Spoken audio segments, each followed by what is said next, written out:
मित्रों नमस्कार। ये है माइंड मार्कर और मैं हूं डॉक्टर एपी सिंह। प्रस्तुत है भूगोल के 50,000 प्रश्नों की श्रृंखला का 6वां भाग। इसमें हम लोग लगभग 50 क्वेश्चंस का अध्ययन करेंगे। तो चलिए शुरू करते हैं। 251 क्वेश्चन है, पश्चिमी घाट निम्नलिखित में से किस तरह की पर्वत श्रेणी है? पश्चिमी घाट जो है, तो इसके पहले के वीडियो में हमने बताया था आपको कि भारत का जो पश्चिमी भाग है वो एक कगार जैसा है और उसका जो पार्ट है वो उठ गया है। तो ये जो है एक क्या हो जाएगा, भ्रंश या ब्लॉक पर्वत का उदाहरण हो जाएगा। इन पर्वतों के निर्माण में इस क्षेत्र के एक विशाल भ्रंश पड़ने के कारण हुआ है। फलस्वरूप इन पहाड़ों का पश्चिमी भाग नीचे धंस गया तथा उसके स्थान पर समुद्र बन गया है। कालांतर में वर्षा आदि के द्वारा ये जो है कर दिया गया है। इसीलिए कहा जाता है जो द्वारिका जो है वो समुद्र में विलीन हो गया है। ये इसी कॉन्सेप्ट से उसे समझा जा सकता है। अब अगला क्वेश्चन देखते हैं। 252 कौन सा अंतरा पर्वतीय पठार का सही उदाहरण है? तो ये बहुत आसान क्वेश्चन है। तिब्बत का पठार जो है बहुत बड़ा पठार है, बहुत प्रसिद्ध पठार है। भारतीय मानसून में तिब्बत के पठार का बहुत बड़ा रोल होता है। तो इसका आंसर क्या हो जाएगा? तिब्बत का पठार। अब इन निम्नलिखित में से एक सरिता पूर्ववर्ती नहीं है, एंटीसीडेंट नहीं है। कौन सी नहीं है? देखिए, पूर्ववर्ती नदी क्या होती है? जो अपने ढाल के अनुसार जो है बहती है, ढाल के अनुसार नहीं बहती। जो जिस दिशा में नदी बहती रहती है, अगर पर्वत उसमें ऊपर उठने की कोशिश किया तो पर्वत को उतना काट देती है और अपना मार्ग जो है उसी बनाए रखती है, मतलब उधर ही दिशा में प्रवाहित होती रहती है। तो ऐसी नदियाँ कौन कौन सी हैं भारत में? एक तो सिंधु है, ब्रह्मपुत्र है, सतलज है और काली भी है। तो इसमें यमुना क्या है? यमुना जो है एंटीसीडेंट का उदाहरण नहीं है। गंगा, यमुना ये सब जो है एंटीसीडेंट के उदाहरण नहीं है। अब अगला क्वेश्चन देखते हैं। 254 कौन सी एक नदी एस्च्यूरी का निर्माण करती है? एस्च्यूरी का निर्माण करती है मतलब जो डेल्टा नहीं बनाती है। तो वो पश्चिम भारत की नदियां हैं, जो जैसे अभी हमने बताया कि भ्रंश के जब समुद्र में मिलती हैं तो उन्हें इतना समय नहीं मिल पाता कि वो डेल्टा का निर्माण करें, और प्लस जो है वो दक्षिण भारत की नदियों में इतना अवसाद नहीं रहता कि वो डेल्टा का निर्माण करें। दोनों कारण होता है। तो जो है इसमें कौन सी नदी है? नर्मदा है। नर्मदा, ताप्ती, ये सब नदियाँ एस्च्यूरी का निर्माण करती हैं। डेल्टा का निर्माण क्यों नहीं करती? क्योंकि जो है जब वो पश्चिमी घाट से नदियाँ गिरती हैं तो वो तुरंत ही समुद्र में मिल जाती हैं और उन्हें डेल्टा बनाने के लिए अधिक स्पेस नहीं मिल पाता है। और दूसरा जो है निक्षेप जो मलबा का है, वो मलबा भी उनको पर्याप्त मात्रा में डेल्टा बनाने के लिए नहीं मिल पाता है। तो इसका आंसर हो जाएगा नर्मदा। अगर यहाँ ताप्ती भी रहता तो ताप्ती भी आंसर हो जाता। अब अगला क्वेश्चन है, डेल्टा का निर्माण नहीं करती। फिर देखिए वही क्वेश्चन है, नर्मदा आंसर होगा इसका। और किसने, ये अगला क्वेश्चन है, कितने नदी बेसिन हैं जिनका प्रवाह क्षेत्र प्रत्येक का 20,000 वर्ग किलोमीटर से अधिक है? तो ये फैक्चुअल क्वेश्चन है, इसमें 14 आंसर दिया गया है। तो आप लोग एक बार जो है फैक्ट जो है चेक भी कर लीजिएगा। अगला क्वेश्चन है, कौन से नदी निम्नलिखित में से अधिक नदियों में से अधिक प्रदूषण भार के कारण जैविक मरुस्थल कहा जाता है? तो ये बहुत प्रसिद्ध क्वेश्चन है। दामोदर जो है में बहुत ज़्यादा प्रदूषण है। दामोदर नदी कल कारखानों के द्वारा जूट उद्योग के कारण जो है इतनी प्रदूषित हो गई कि यह नदी एक गंदे नाले में बदल गई है, जिसके कारण इसे जैविक मरुस्थल की संज्ञा दी गई है। और वहीं जो जमुना नदी है उसको हरिसूप की संज्ञा दी गई। तो जैविक मरुस्थल कौन सी हो गई? दामोदर। यहाँ पे एक और क्वेश्चन आपका हो गया, जमुना नदी जो है, यमुना नदी जो है हरिसूप की संज्ञा इसको दी गई है। अब ये देखिए, ये क्वेश्चन है यूजीसी नेट 2018 में पूछा गया था। अच्छा क्वेश्चन है ये कौन से क्षेत्र हैं और बृहद क्षेत्र है? तो ये देखिए, जो सबसे पहले है दामोदर घाटी, ये कौन सा है? हो जाएगा पूर्वी क्षेत्र हो जाएगा। ये सौराष्ट्र जो है, सौराष्ट्र हो गया पश्चिमी, और मलनाड जो है जो कर्नाटक का पठार है उसे दक्षिणी हो जाएगा। ये तो दक्षिणी हो गया। और बस्तर जो है केंद्रीय हो जाएगा। तो आप इसे मिला लीजिएगा, ये क्वेश्चन हो जाएगा। मलनाड जो है कर्नाटक क्षेत्र जो है, सौराष्ट्र हो गया, बस्तर छत्तीसगढ़, ये वाला दामोदर घाटी आप जान ही रहे हैं, ये हो जाएगा। अब ये हो गया 258। 259 क्वेश्चन देखते हैं। 259 कौन सी नदी गंगा एक्शन प्लान में सम्मिलित नहीं की गई है? तो गंगा नदी के एक्शन प्लान में दामोदर जो है नहीं सम्मिलित की गई थी, क्योंकि दामोदर का ये जो है पहले से ही बनाया गया था। दामोदर नदी घाटी झारखंड की एक महत्वपूर्ण नदी है, जो छोटा नागपुर पठार से 610 मीटर ऊंची पहाड़ी से निकलकर झारखंड में 290 किलोमीटर तथा पश्चिम बंगाल में 240 किलोमीटर प्रवाहित होकर हुगली नदी में मिल जाती है। आरंभ में जब इस नदी घाटी का बहुउद्देशीय नदी घाटी के रूप में विकास किया गया था, तब इसे बंगाल का शोक भी कहा जाता था। इसका गंगा एक्शन प्लान से कोई संबंध नहीं, जबकि शेष नदियां गंगा हैं। तो ये जो है इसमें गंगा एक्शन प्लान में ये नदी सम्मिलित नहीं है। दामोदर घाटी नदी परियोजना से एक चीज़ और यहाँ पे याद रखिए कि ये जो है अमेरिका की टेनेसी नदी जो परियोजना है, उसके आधार पे ये जो है दामोदर घाटी नदी परियोजना जो है बनाई गई थी। तो ये इसलिए गंगा एक्शन प्लान में ये नहीं है। तो ये यहाँ पे एक क्वेश्चन और पूछा जा सकता है कि टेनेसी जो नदी रिवर के आधारित जो है कौन सी भारत में परियोजना है, या इस तरह पूछा जा सकता है दामोदर घाटी परियोजना जो है अमेरिका की किस नदी परियोजना पे आधारित है? तो वो टेनेसी नदी है। अब अगला क्वेश्चन जो है कि भारत में केवल सक्रिय ज्वालामुखी स्थित है। ये इससे पहले भी क्वेश्चन आ चुका था। ये बैरन द्वीप है। बैरन द्वीप की आपको स्थिति भी हमने इसके पहले वीडियो में दर्शाई थी, तो ये बार बार रिपीट करने का कोई बहुत मतलब नहीं है, जिससे समय बर्बाद ना हो, इसलिए अगला क्वेश्चन देखते हैं।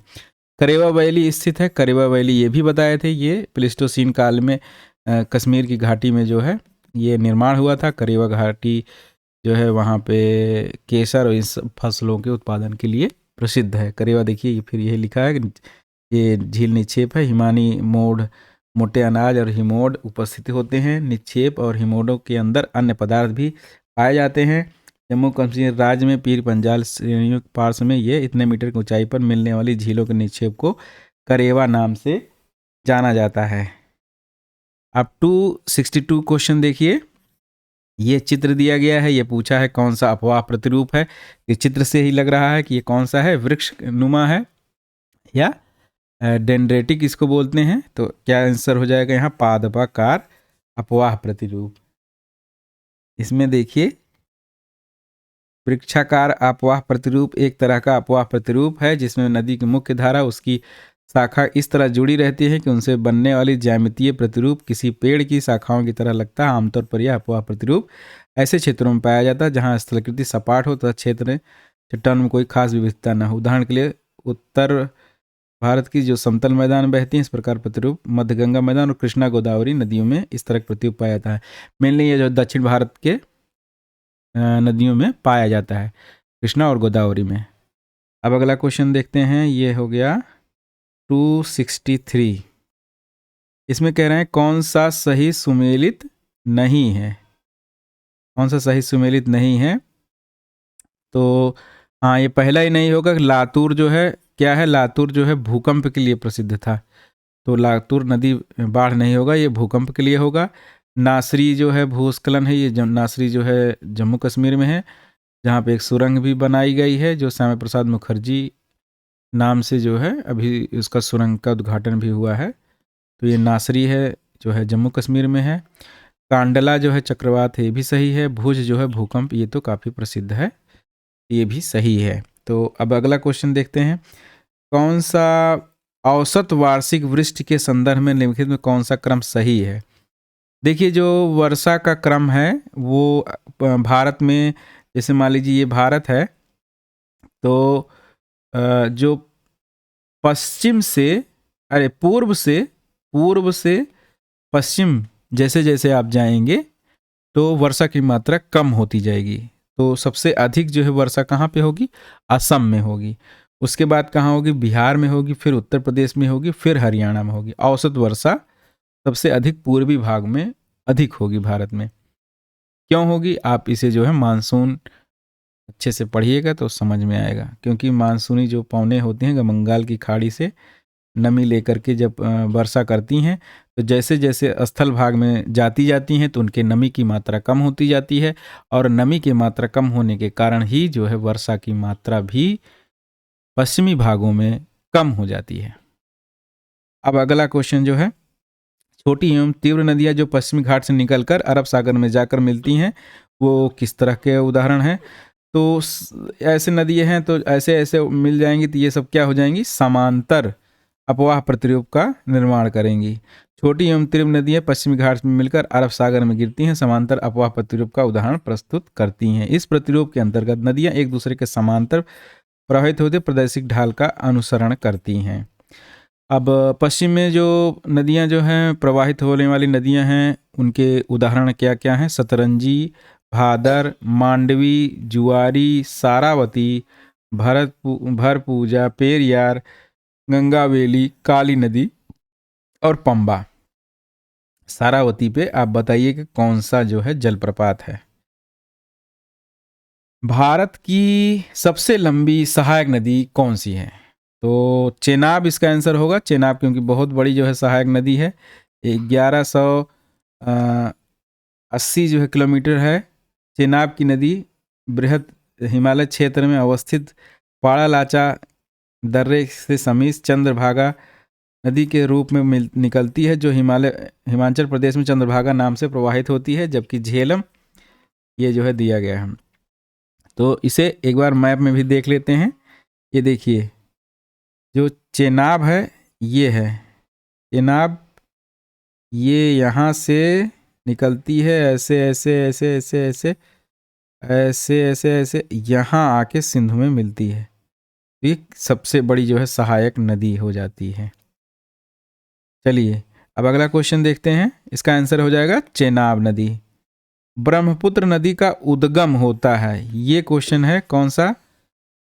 ये जो है हो जाएगा, इसका आंसर क्या हो जाएगा? ये पहला वाला, छेमायून दंग ग्लेशियर। ये जो है देखिए गंगोत्री गंगा, यमुनोत्री है, पिंडारी ग्लेशियर है, तो ये जो है पहला जो है ऑप्शन इसका सही हो जाएगा। अब 268 क्वेश्चन देखते हैं। 268 इसे एक बार पढ़ लेते हैं क्योंकि ये इंपॉर्टेंट है। ब्रह्मपुत्र नदी तिब्बत में छेमयुंगडुंग हिमनद से निकलकर कैलाश रेंज एवं ग्रेट हिमालय के मध्य ITSZ इंडस सेंगपो शिवचर जोन जो होता है होकर पूर्व में प्रवाहित होती है। तिब्बत में इस नदी को सांगपो नदी कहते हैं। असम में सुबनसिरी, मानस, कामेंग, पग, दलिया, आमू, दारला ब्रह्मपुत्र से मिलने वाली दाएं तट से महत्वपूर्ण सहायक नदी हैं। ब्रह्मपुत्र में बाएं तट से मिलने वाली नदियां दिबांग नदी, लोहित, धनसिरी और कोलांग, ये सब जो है ब्रह्मपुत्र की सहायक नदियां हैं। तो ये इसको व्याख्या पढ़ लेने से हमें कुछ नदियों के बारे में नॉलेज हो जाता है। इसे आप मैप में एक बार देख लीजिएगा कौन कौन सी नदी आपको मैप में मिल रही हैं। अगला क्वेश्चन देखते हैं। पश्चिम घाटों में उत्तर से दक्षिण दर्रे का सही अनुक्रम क्या है? तो ये बहुत आसान है क्योंकि ये जो है थाल घाट, भोर घाट, पाल घाट, ये जो है बहुत पॉपुलर जो है नाम है। अब देखिए थाल घाट जो है वो मुंबई को नासिक से जोड़ता है, ये एक क्वेश्चन पूछा जा सकता है। और भोर घाट उसी के नीचे है, मुंबई से पुणे को जोड़ता है। और उसके बाद जो पाल घाट है वो कोच्चि में है, कोयम्बटूर को जो है जोड़ता है। तो इसको याद करने के लिए हम याद कैसे करते हैं कि थाल सजाकर भोर में अब पूजा करने जाते हैं। पूजा क्या हो गया? थाल घाट, भोर घाट और पाल घाट। पूजा करने कहाँ जाएंगे? कोच्चि, कोयम्बटूर। दक्षिण भारत में बहुत सारे मंदिर हैं तो पूजा करने हम वहीं जाएंगे। कोच्चि और से कोयम्बटूर को जोड़ता है पाल घाट। अब अगला क्वेश्चन है, महानदी का उद्गम होता है। तो महानदी का उद्गम कहाँ से होता है? रायपुर से होता है। महानदी छत्तीसगढ़ में रायपुर के समीप सिहावा नामक स्थान से निकलकर पूर्व में दक्षिण पूर्व बहते हुए उड़ीसा के कटक समीप कई वितरकों में विभाजित हुए डेल्टा का निर्माण करती है, जहां इसका निकास पश्चिम बंगाल की खाड़ी में होता है। महानदी की प्रमुख सहायक नदियां शिवनाथ इंपॉर्टेंट है, हंसदेव ये भी इंपॉर्टेंट है, मांद, इब बाएं से तथा जोंक, ऊंग, तेल आकर उसमें मिलती है। देखिए हंसदेव और तेल नदी ये काफ़ी इंपॉर्टेंट नदी है। ये कभी कभी पूछ देते हैं कि किसकी सहायक नदी है तेल, ये किसकी सहायक नदी है, ये है महानदी की। तो इसमें व्याख्या पढ़ने से हमें नदियों का जो है याद हो जाता है, याद एक बार पढ़ते रहिएगा बार बार, ये नदियाँ याद हो जाएंगी। जो मैप में ना भी दिखें तो आप याद कर लीजिए, क्योंकि क्वेश्चन हमको सही करना है। अब अगला क्वेश्चन है, जम्मू कश्मीर में निम्न हिमालय क्षेत्रों में समुद्र तल से औसत ऊंचाई के संदर्भ में अवरोही क्रम में चुनिए। तो ये तो आसान क्वेश्चन है, ये आ भी चुका है। सबसे उत्तर में जो होता है वो सबसे ऊंचा भी है, फिर काराकोरम है, फिर लद्दाख है, फिर जास्कर है, फिर पीर पंजाल है। ये यहाँ काराकोरम है, फिर ये लद्दाख है, फिर ये जास्कर है और ये पीर पंजाल है। तो इसका आंसर बी हो जाएगा। इसे एक बार मैप में देख लीजिएगा। अगला क्वेश्चन है, भारत के किस भाग में दंडकारण्य प्रदेश अवस्थित है। ये भी पहले क्वेश्चन आ चुका है। दंडकारण्य प्रदेश में कौन कौन से राज्य हैं, एक तो सबसे पहले कौन सा है, छत्तीसगढ़ है, छत्तीसगढ़ और उड़ीसा, और तीसरा कौन सा है, आंध्र प्रदेश, आंध्र प्रदेश। तो ये कौन से भाग में पूछ रहे हैं, तो कौन से हो जाएगा, दक्षिण पूर्व भाग हो जाएगा, दक्षिण पूर्व, दक्षिण पूर्व हो जाएगा। आंसर क्या हो जाएगा, बी। भारत के दक्षिण पूर्व भाग में दंडकारण्य प्रदेश, मैंने जैसे बताया छत्तीसगढ़, उड़ीसा और आंध्र प्रदेश राज्यों के हिस्से हैं। और इसमें दो भागों में दंडकारण्य को उच्च भूमि और दंडकारण्य घाट के रूप में विभाजित किया गया है। अगला क्वेश्चन है, भारत के किस क्षेत्र में दंडकारण्य स्थित है। देखिए फिर वही क्वेश्चन है, अगला क्वेश्चन है, निम्नलिखित में से किस नदी का भारत के पठारी भाग को मालवा और दक्कन के पठार में विभाजित करती है। ये कौन सी नदी होगी, नर्मदा होगी। देखो इसका मैप देख लेते हैं, क्योंकि जो नर्मदा नदी है वो जो है भारत के पठारी भाग को मालवा और दक्कन के पठार में विभाजित करती है। तो मालवा के नर्मदा की सिचुएशन देख लेते हैं और उसको याद कर लेते हैं, क्योंकि इस तरह क्वेश्चन फिर आएगा। ये देखिए ये है, ये जो है कौन सी नदी है, ये हो गई आपकी नर्मदा रिवर। ये नर्मदा रिवर है, नर्मदा रिवर के बगल में ये विंध्यन रेंज है, और विंध्यन रेंज के इधर जो ये है मालवा प्लेटू है। तो ये नर्मदा नदी जो है इसको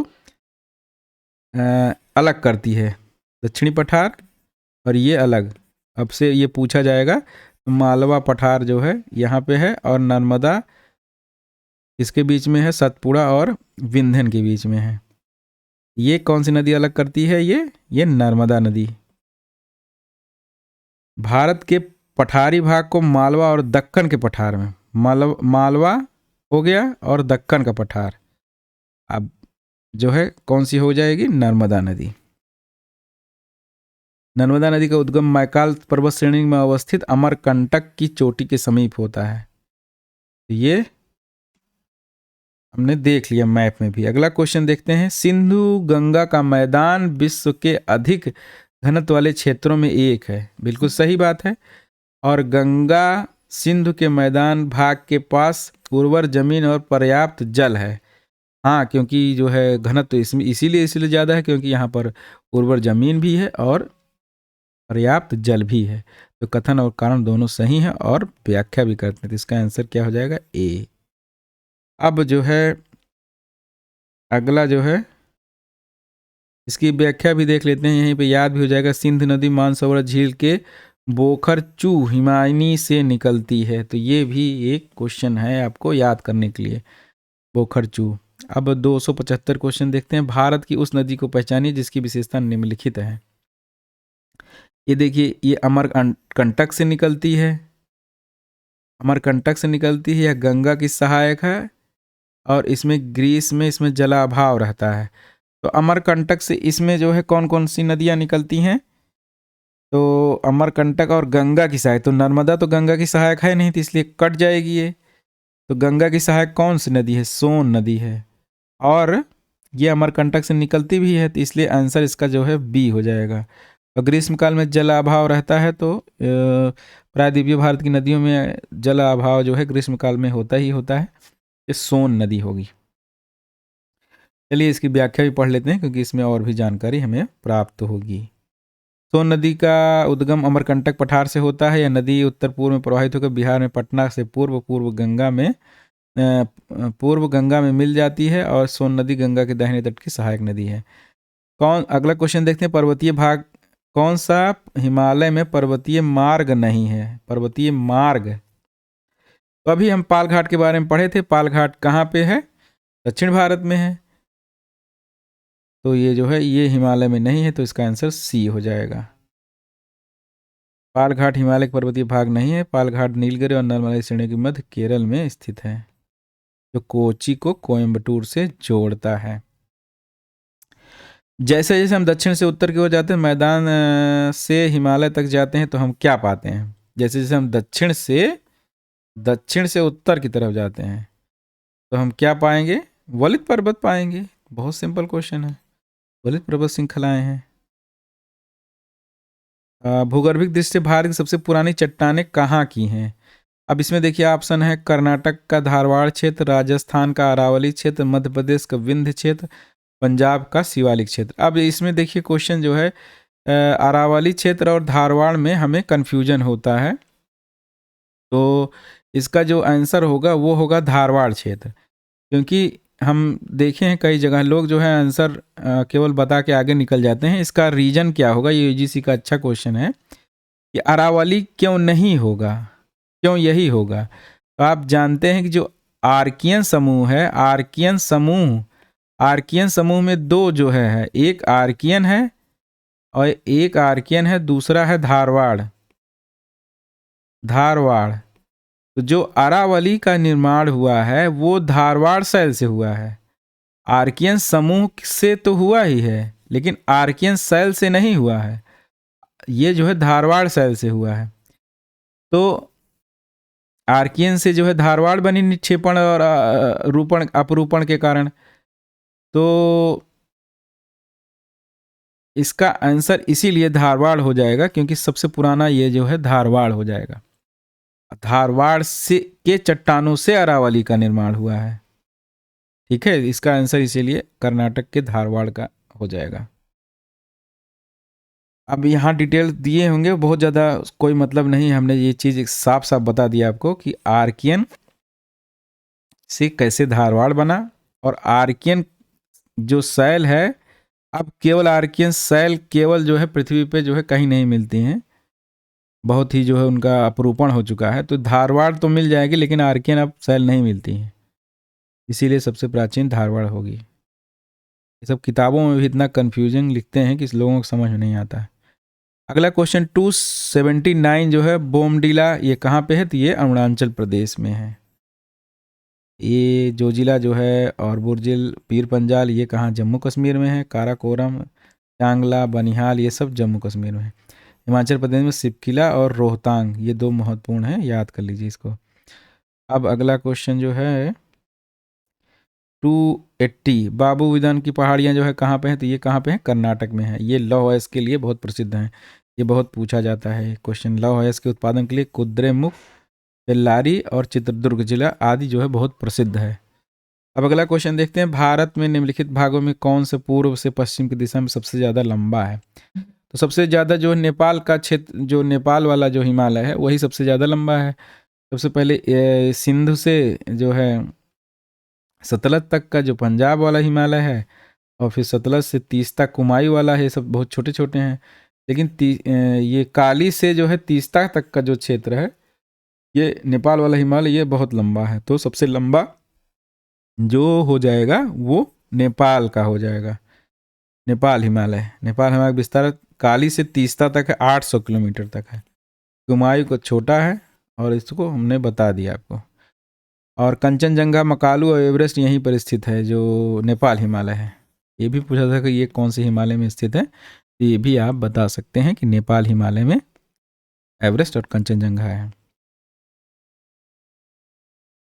अब अगला क्वेश्चन देखते हैं, दक्षिण से उत्तर की ओर हिमालय श्रेणी का निम्नलिखित में से कौन सा क्रम सही है। तो ये भी बहुत आसान क्वेश्चन है, दक्षिण से उत्तर पूछ रहे हैं, तो दक्षिण में क्या होगा, शिवालिक होगा, फिर लघु हिमालय होगा और फिर विशाल हिमालय होगा। ये तो बहुत आसान क्वेश्चन है। अब चलिए अगला क्वेश्चन देखते हैं, 283। एपी चटर्जी भारत के प्राकृतिक विभागों की स्कीम में महाराष्ट्र पठार को किस उपविभाग में विभाजित किया जाता है। तो ये जो है किस विभाग में विभाजित किया जाता है, ये है उत्तर दक्षिण पठार, ये पहला वाला ऑप्शन हो जाएगा। ये फैक्ट क्वेश्चन है, ये एपी चटर्जी के अनुसार जो है उत्तरी दक्षिण पठार होगा इसका आंसर। और 284 का देखते हैं, 284 क्या है,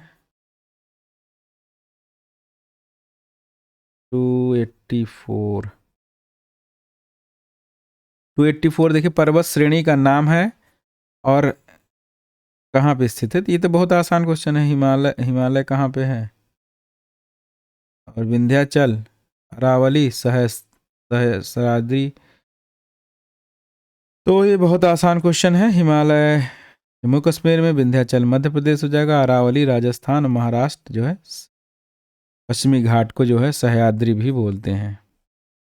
पश्चिमी घाट को सह्याद्री भी बोलते हैं, इसकी पहले वाली वीडियो में मैंने बताया था। और हिमालय को क्या बोलते हैं, हिमाद्री। हिमाद्री और सह्याद्री, ये कन्फ्यूजन मत करिए, पश्चिमी घाट है ये, और ये जो है हिमाद्री हिमालय है। अब देखिए दो पर्वत लगभग समांतर हैं, कौन सा हो जाएगा, विंध्याचल और सतपुड़ा। विंध्याचल और सतपुड़ा के बीच में कौन सी नदी बहती है, सतपुड़ा पर्वतमाला नर्मदा और ताप्ती नदियों के बीच पश्चिम में राजपीपला पहाड़ियों से प्रारंभ होती तथा उत्तर पूर्व में दिशा में महादेव मैकाल पहाड़ी रूप में छोटा नागपुर पठार विस्तृत है। इसकी पूर्वी सीमा राजमहल की पहाड़ियों द्वारा बनती है। यहाँ अधिकतर वेसाड और ग्रेनाइट चट्टानों से बनी है। सतपुड़ा की सबसे ऊंची चोटी धूपगढ़ है और जो महादेव पर्वत पर स्थित है। दूसरी प्रमुख चोटी अमरकंटक है, ये है। तो इसकी जो है सतपुड़ा और विंध्याचल, इसको देख लेते हैं। देखिए यह कौन से समांतर श्रेणी हो गई, ये हो गई विंध्याचल रेंज और ये हो गई सतपुड़ा रेंज। इसके बीच में क्या कौन सी नदी हो गई, नर्मदा, और ये सब समांतर ही हो गई। और सतपुड़ा के नीचे कौन सी नदी है, ताप्ती। चलिए अब अगला क्वेश्चन देखते हैं, उत्तर पूर्व हिमालय में हिमरेखा की औसत ऊंचाई कितनी है। तो ये है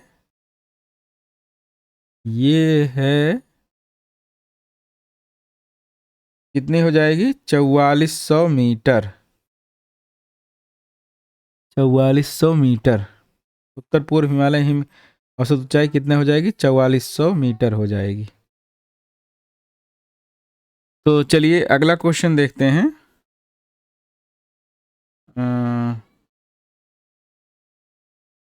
ये क्वेश्चन तो शायद हो गया, ये 2 बार हो गया है क्या, हाँ ये देखिए ये क्वेश्चन 2 बार स्कैन हो गया है। ये हो गया 4400 मीटर के ऊपर है, ये हो गया। हिमरेखा की औसत ऊंचाई समुद्र से 4400 मीटर है, ये फैक्ट है, ये आप याद कर लीजिएगा। अगला क्वेश्चन है ये 287, ये है उत्तर से दक्षिण पर्वत श्रृंखलाओं का सही क्रम है। उत्तर से दक्षिण, उत्तर क्या है, सबसे उत्तर क्या है, वाह नहीं, पारा हिमालय। पारा हिमालय जो है ट्रांस हिमालय जिसको कहते हैं, ट्रांस हिमालय। उसके बाद महान हिमालय आएगा, फिर मध्य हिमालय आएगा, फिर वाह हिमालय आएगा। वाह हिमालय मतलब शिवालिक। तो उत्तर से दक्षिण का क्रम ये हो जाएगा। इसे मैप में भी आप देख सकते हैं, मैप में तो स्पष्ट नहीं दिखाई देगा, तो ये जो है काराकोरम और लद्दाख जो है क्या है, ये ट्रांस हिमालय है। ट्रांस हिमालय के बाद ये जो है जास्कर, ये ग्रेट हिमालय जो है हो जाएगा, ग्रेट हिमालय हो गया। और उसके बाद पीर पंजाल जो है ये क्या है, उदाता है, ये मध्य हिमालय का हिस्सा हो जाता है, पीर पंजाल धौराधर। और शिवालिक हिमालय उसके बाद हो जाता है, तो शिवालिक को बाह्य हिमालय भी कहते हैं। तो इसका क्रम जो है उत्तर से दक्षिण आप देख लिए, तो मैंने कई बार बताया भी है। डेक्कन की बेसाल्ट परतें क्या इंगित करती हैं? डेक्कन की बेसाल्ट परतें, ये जो है बेसाल्ट परतें जो है ये दक्कन की जो भारत में हैं प्रायद्वीपीय क्षेत्र में, ये इंगित करती हैं कि किसी समय जो है ज्वालामुखी विस्फोट हुआ रहा होगा, जिससे बेसाल्ट जो है, जो बेसाल्ट जो है, जो नीचे जो है अंतः जो है चट्टान है, ये आग्नेय शैल है जो पृथ्वी के अंदर बनती है, वो जो है बाहर बन गई, क्योंकि जो है उद्गार हुआ तो उस कारण जो है बन गई थी। ये जो है यही दर्शाता है कि वहाँ पे कभी ज्वालामुखी विस्फोट हुआ होगा। दक्कन की विशाल परतें दूरस्थ अतीत में विशाल ज्वालामुखी विस्फोट को इंगित करती हैं। दक्कन ट्रैप की क्रिया मेसोजोइक युग में अंतिम काल में प्रायद्वीपीय भारत की ज्वालामुखी क्रिया के फलस्वरूप हुई। इस प्रकार दरारों के माध्यम से लावा के उद्गार के फलस्वरूप इन चट्टानों का निर्माण हुआ। इसके निर्माण के कारण क्रिटेशियस से लेकर इयोसीन काल तक माना जाता है। ये चट्टानें काफी कठोर होती हैं। इन चट्टानों के विखंडन से काली मिट्टी का निर्माण हुआ है। अब अगला क्वेश्चन देखते हैं, कौन से अवध मैदान की प्रमुख नदी है? तो ये कौन सी नदी है, हो जाएगी घाघरा। घाघरा और जो प्रमुख नदी है इसमें अवध मैदान में, उसमें घाघरा, गोमती, ये सब जो है प्रमुख नदियां हैं अवध मैदान की। तो गंगा नदी के उत्तर में इस मैदान को दो भागों में विभाजित किया जाता है। पश्चिम का भाग रोहेलखंड का मैदान, जबकि पूर्व का भाग अवध के मैदान के नाम से जाना जाता है। अवध मैदान की प्रमुख नदियां घाघरा और गोमती हैं। घाघरा अपने मार्ग परिवर्तन और भयंकर बाढ़ के लिए प्रसिद्ध है। इस मैदान में चावल प्रमुख रूप में उगाया जाता है। गंगा मैदान का विस्तार उत्तर प्रदेश, बिहार, झारखंड, पश्चिम बंगाल राज्यों में है। इसका आंसर क्या हो जाएगा, घाघरा। अब नाथुला दर्रा, ये बहुत कॉमन क्वेश्चन है, ये जो है सिक्किम में है। अब अगला क्वेश्चन देखते हैं,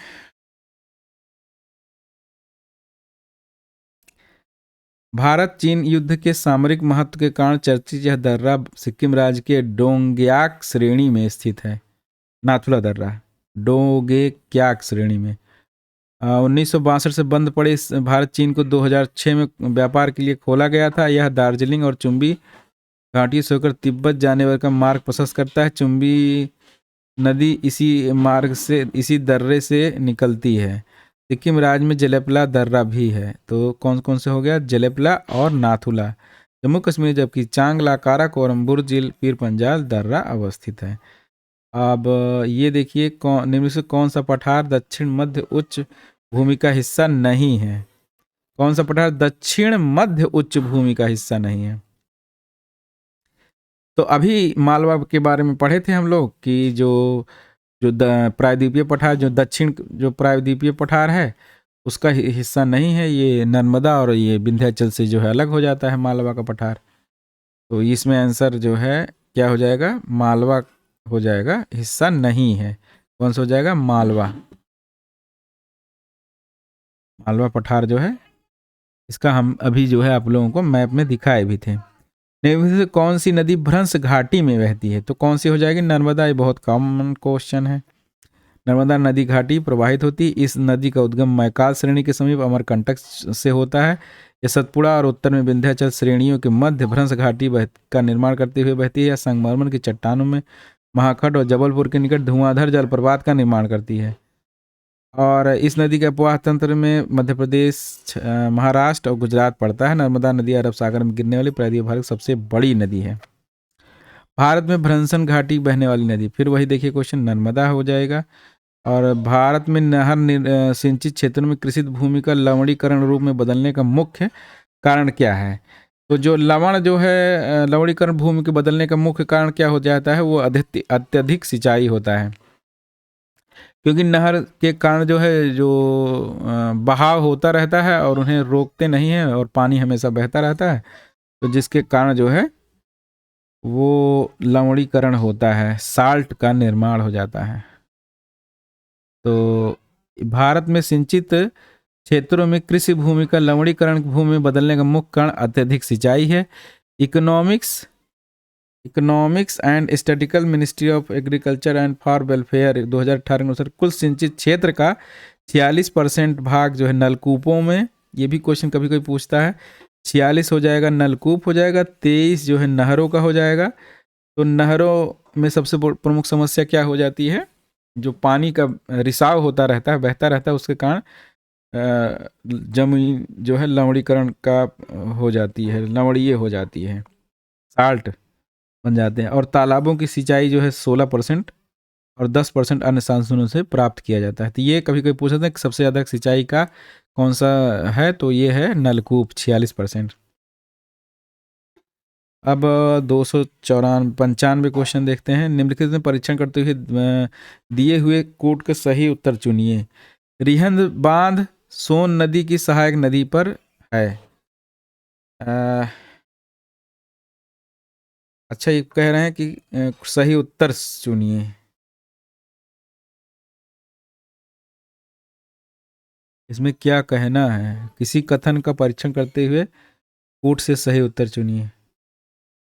हीराकुंड बांध महानदी पे बना है। तुंगभद्रा परियोजना आंध्र प्रदेश और कर्नाटक संयुक्त प्रयास है। कोसी बिहार का शोक कहा जाता है। ये हो गया। प्रश्न अनुसार दिए गए विकल्प सभी विकल्प सत्य है, तथा सही का चयन नहीं किया जा सकता। अच्छा, ये सही सब है, तो ये क्वेश्चन जो है बाहर हो गया होगा। ठीक है, अगला क्वेश्चन देखते हैं। 296, नर्मदा ताप्ती द्रोणी निम्नलिखित राज्यों में से किससे होकर गुजरती है? तो ये कहाँ से हो जाती है? महाराष्ट्र और मध्य प्रदेश। ये भी आसान क्वेश्चन है। और चंबल नदी निम्नलिखित राज्यों में किस समूह से होकर के गुजरती है? चंबल नदी जो है कहाँ से होकर गुजरती है? मध्य प्रदेश से हो जाती है। फिर जो है राजस्थान से भी है और उत्तर प्रदेश से भी है। उत्तर प्रदेश में तो है ही रे, और जो है मध्य प्रदेश भी है और राजस्थान भी है, तो 3 राज्य हो जाएंगे इसके। और जो चंबल नदी जो है बैडलैंड बीहड़ भूमि का जो है ये उत्खात भूमि का जो है उदाहरण भी प्रस्तुत करती है। चंबल नदी उत्तर प्रदेश, मध्य प्रदेश, राजस्थान से होकर बहती है। चंबल नदी के द्वारा जलीय प्रदन द्वारा मृदा कटाव कारण है बीहड़ भूमि का विकास हुआ है। चंबल नदी में गांधी सागर बांध, राणा सागर बांध और जवाहर सागर बांध और कोटा बैराज आदि हैं। तो ये चंबल नदी हो गई। चंबल नदी एक बार मैप में देख भी लेते हैं। चंबल नदी देखिए, चंबल नदी, ये चंबल नदी है। और चंबल नदी जो है ये राजस्थान से प्रवाहित होती है। ये मध्य प्रदेश है, यहाँ पे ये मध्य प्रदेश हो गया, ये राजस्थान हो गया, ये उत्तर प्रदेश में, ये यमुना में मिल जाती है। तो यमुना की ये सहायक नदी भी है।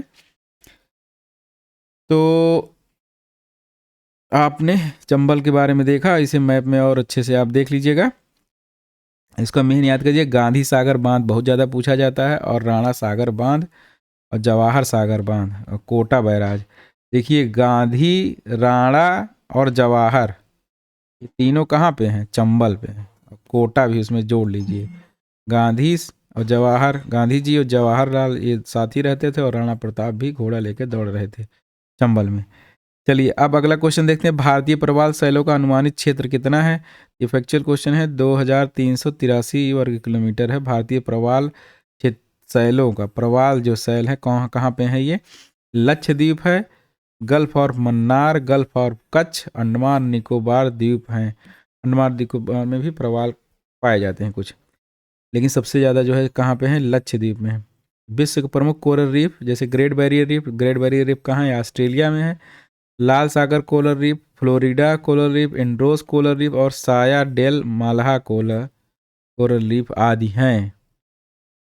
तो भारतीय प्रवालों का अनुमानित क्षेत्र कितना हो गया? 2383 वर्ग किलोमीटर। भारत में कुल कृषि का कितना प्रतिशत भाग भूकंपीय खतरे के लिए अति संवेदनशील है? ये तो मैं भी नहीं जानता, इसको देखना पड़ेगा कितना है ये। 299 का आंसर क्या दिया है? ये भारत में कुल भूमि का 59% भूकंपीय खतरे के लिए अति संवेदनशील है। आप मोटा मोटा याद रखिए कि 60% करीब जो है भूकंपीय क्षेत्र के लिए अति संवेदनशील है। कितना परसेंट? 60%। ये इसका आंसर सही क्या है? 59% लगभग। नई दिल्ली स्टेट रिसीविंग स्टेशन और राष्ट्रीय भूकंप विज्ञान केंद्र NSDS की स्थापना की गई थी, जिसका कार्य मुख्य भूकंप के आंकड़ों को एकत्र करना, उनका विश्लेषण करना, जिन्हें अभिलेखीकृत करना है। अब अगला क्वेश्चन है, तापी नदी का स्रोत क्या है? तो तापी नदी का स्रोत क्या है? बैतूल का पठार मुल्ताई क्षेत्र से निकलने के पश्चात मध्य प्रदेश, गुजरात और महाराष्ट्र होकर के प्रवाहित होकर सूरत के समीप ज्वार नद मुख का निर्माण करते हुए अरब सागर के खंभात खाड़ी में गिर जाती है। इस नदी पर गुजरात में काकरा पार बांध और उकाई परियोजना, काकरा पार बांध और उकाई परियोजना कहाँ पे है? ये तापी नदी पे है, काकरा पार और उकाई परियोजना। तो ये कहाँ से नदी है? बैतूल के पठारी क्षेत्र से निकलती है, मुल्ताई क्षेत्र से निकलने वाली। बैतूल पठार और काकरा बांध और उकाई बांध, उकाई परियोजना, काकरा पार और उकाई, ये दोनों बहुत पूछे जाते हैं क्वेश्चन। तो ये 50 क्वेश्चन इस वीडियो में पूरे हो गए। अब कोशिश करेंगे अगला जो वीडियो करेंगे 100 क्वेश्चन का करेंगे, जिससे जो है एक साथ ही क्वेश्चंस जल्दी जल्दी समाप्त हों। तो आप लोग क्वेश्चंस देखिए और इसके व्याख्याओं के साथ जो है नोट्स बनाइए, और जो है जो भी परीक्षाएं हैं, चाहे PGT की हों चाहे UGC नेट की हों, ये जो है आपके बहुत आसानी से क्वेश्चन सही हो जाएंगे, क्योंकि देखिए इसमें सभी क्वेश्चंस आ रहे हैं, खास करके UGC के जो क्वेश्चंस हैं, नए क्वेश्चन हैं, वो आ रहे हैं। तो उसे आप नोट्स से और बुक से एक बार देख लीजिएगा। अगर कोई संदेह हो तो आप कमेंट करके हमें बता सकते हैं। चलिए धन्यवाद, अगले वीडियो में फिर मिलते हैं।